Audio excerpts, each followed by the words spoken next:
Hi guys, today I'm going to be doing that. I had a recording before this, but then my mom called me and it fucked up everything. Okay, so let's do this again. We're going on for round 2 of doing this. By the way, I got to 3 minutes, so this video probably isn't going to be long.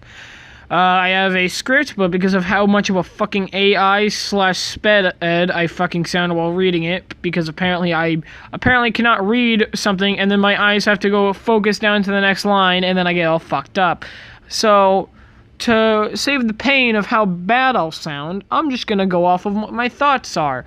We're gonna go from passive all the way down to the recon. The passive is best used for tracking people down or staying away from them. Especially a good example is being aware that there is an enemy close, and if you don't want combat, then you best stay away from that area from wherever the fuck they're looting. If you do want combat, kill them. Next is the tactical. The tactical is a brief thing of, well, you literally use it to scam people. And then you got the ultimate, which is very good because it allows you to see the people's hitbox, and normally it turns everything black and white, so you can also use it to pretty much see anything that is red. You know it is free for the killing. Whenever you get a knock, you normally get a extended time. I say normally because Apex is a broken game, so half the time something will work and half the time it won't. Now, then you have the recon. You pretty much get to recon and scan a survey beacon with a little chip. Don't ask me what the fucking lore is about how the hell they all have it now. Crypto makes sense. He pretty much just steals data. Bloodhound, I don't know who the fuck gave that to him. Pathfinder, he's a robot. Anyways, that's all how everything else works. Then you have idea of the tracker. Again, pretty much use it how you would use it, how I just kind of explained it. Then you also have the tactical. I suggest using it whenever you are behind cover, since it goes through cover. Unlike some recons where it will go through cover, Bloodhound is the only one that was very specifically made to go behind cover. In my opinion, when you take other recons like that, besides Crypto, like Seer is somebody who can do it behind cover, but I feel like the whole thing about him, if you don't have that stupid passive, he would have to be someone that you would have to use when you can actually see your opponent and be able to actually see where they're going. Because being able to see exactly where they are completely different from being able to see where exactly they are. And because of that, you have a lot of different things, like, you have to be able to see where they're going.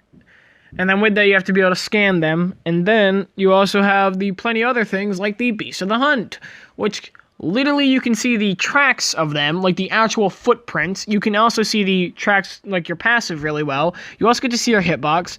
And you also get to see like anything else that is considered like something you can shoot as hostile. That goes for flowers, that goes for AI animals, pretty much.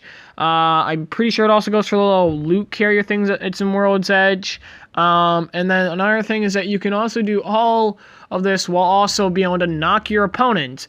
And then you also have the recon, which I suggest you really only use if you actually need to know where the hell the next ring is, to which, to be fair, many people don't really need to know that. I mean, it's helpful if you're camping, I guess, or like sometimes whenever, of course, I'm not really much of a camper, since Apex is clearly a not camper game. In fact, there's a reason why so many defenders are so overlooked. They may be able to camp down an area, but you have how many other legends that specifically counted them? A good example, Crypto is not seen as a goddamn rusher. His ability literally destroys any defender's shit. I use that on Watson and Caustic people and they die. Another thing, I see Bloodhound, because there's clearly a playstyle point at that works the best for each character.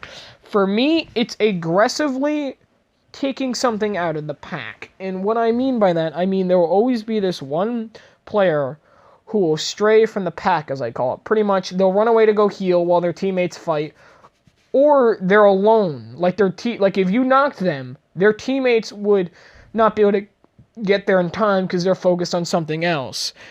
Because they're not all together. A good example, 3 people in one area all shooting at once is going to be stronger than that one guy who then went over to like a few things over to take cover, meaning that if you knock them in there, they technically then can't get back up from, let's say, their teammates who are now busy with something else. Because that fucker wanted to run away and get healed or just run away in general.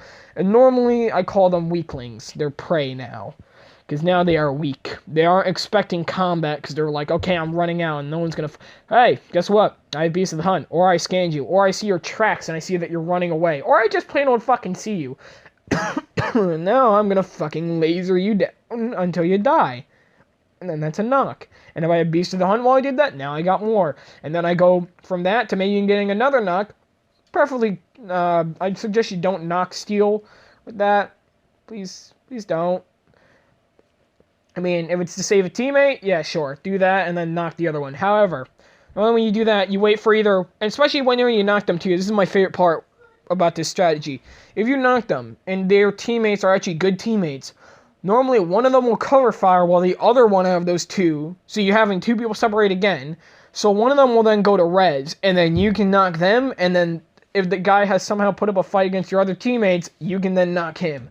It is really effective. But if they're assholes, I mean, you're already behind them, so just take out their spinal cord with enough lead in their back, honestly. That's probably the best choice. And that'll be all for Bloodhound today. Wow, we actually went 3 minutes over my last run because I ended up ranting and actually giving better advice than sounding like a fucking AI on a goddamn script. I'm probably going to do this more, which is great because I actually record the gameplay before I actually say what to do with the character. And that gameplay lasted 6 minutes. Which is really nice.